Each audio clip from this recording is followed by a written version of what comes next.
다음은 스마트 공장 지원 사업에 관련된 부분을 말씀드리도록 하겠습니다. 이 부분은 대부분 공지의 사항에 대해서만 많이 말씀을 하시는데요. 저는 그 이후에 사업 계획서에 대한 부분들을 좀 더 말씀을 드리도록 하겠습니다. 스마트 공장은 신규 사업과 고도화 사업 두 가지로 나눠져 있고요.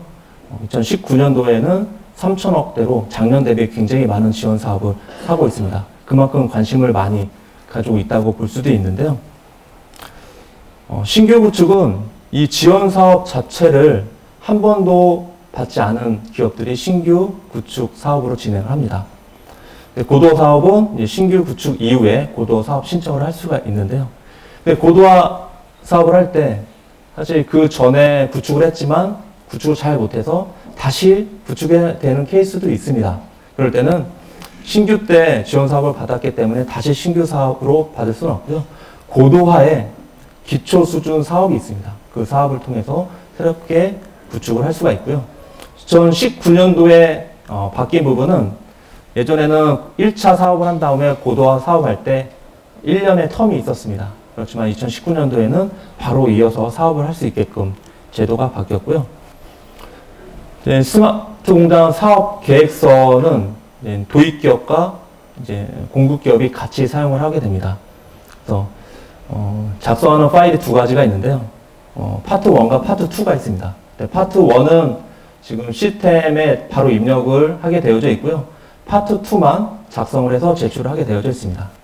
가장 중요한 부분은 도입 목적입니다. 그래서 우리 회사가 이 정부화 지원 사업을 통해서 왜 하는지, 그 사업이 MES 사업인지 ERP 사업인지에 대한 명확하게 작성을 하고요.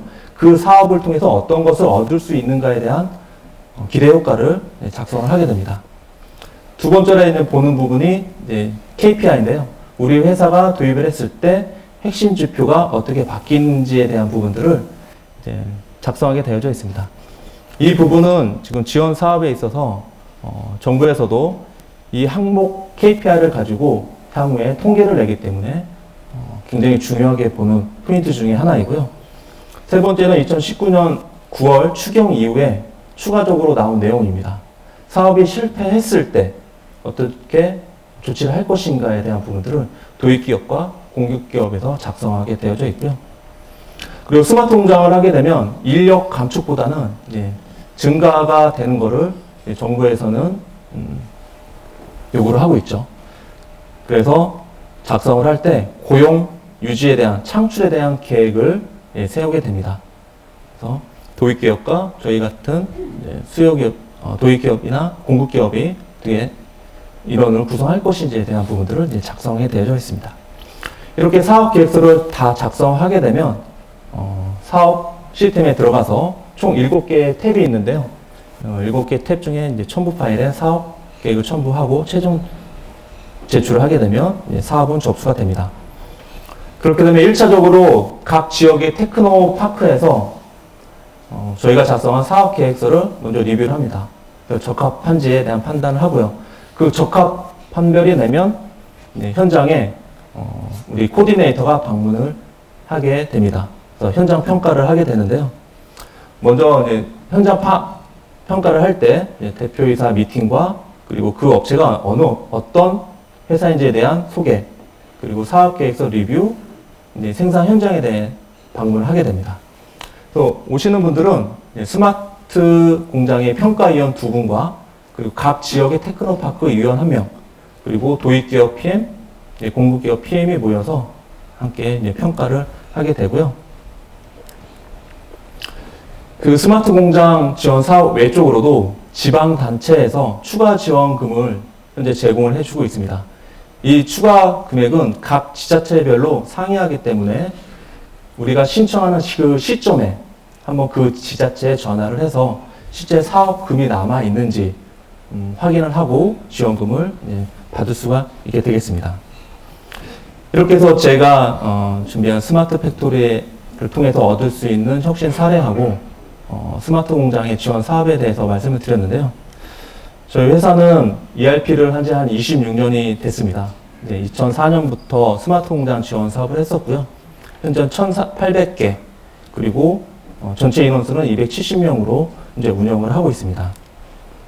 기업이 필요한 모듈, 인사부터 원가까지 그리고 관리 회계까지 제공을 해주고 있고요. 이런 시스템을 통해서 데이터가 축적이 되면 BI를 통해서 다차원 분석을 하고요. 요즘에는 스마트폰으로도 많이 활용하고 계시죠. 이 ERP의 내용을 이제 모바일을 통해서 활용할 수 있는 부분을 제공해 주고 있습니다. 특히 내부에 전산팀이 있으신 곳은 저희가 SAP의 아밥 툴처럼 저희도 K스튜디오라는 툴을 제공해 주고 있습니다. 그래서 직접적으로 전산팀에서 유지보수를 할 수 있게 되어져 있습니다. 저희가 이 시스템을 가지고 정부 지원 사업을 할 때 기본적으로 개발을 하지 않고 표준형으로 제공하는 케이스도 있고요. 기업에 따라서 우리 회사만의 좀 독특한 프로세스가 있을 수 있습니다. 그런 프로세스는 커스터마이징을 해서 저희가 패키지와 함께 납품을 하고 있고요. 그 기본적인 구축을 하게 되면 그 이후에 이제 고도화 사업을 하게 되는데요. 이 고도화 사업을 할 때는 가지고 있는 데이터를 가지고 분석할 수 있는 BI 툴로서 고도화 사업을 이제 진행을 하고 있습니다. 이제 저희가 2004년부터 일반적인 사업 스마트 공장으로 다양한 업종들을 진행을 했었는데요. 프로젝트 업종, 전기전자, 그리고 기계금속, 화학, 아니면 식음료, 그리고 일반 제조, 그리고 제약까지 다양한 업종들을 저희가 구축을 하고 있습니다. 이건 단순히 1,800개 중에 스마트 공장으로만 지원을 한 업체이고요. 저희가 이 사업을 하면서 아까 말씀드린 혁신 프로세스들을 우리가 도입하는 고객사에 가서 이런 부분들을 도입했을 때 효과가 있었다고 말씀을 드립니다. 그런 부분들을 적용하시는 고객사에서 많이 있었고요. 그거에 대한 효과를 많이 보셨다고 저희는 판단하고 있습니다. 이렇게 해서 저희 발표는 여기까지 마치도록 하겠습니다. 예, 감사합니다.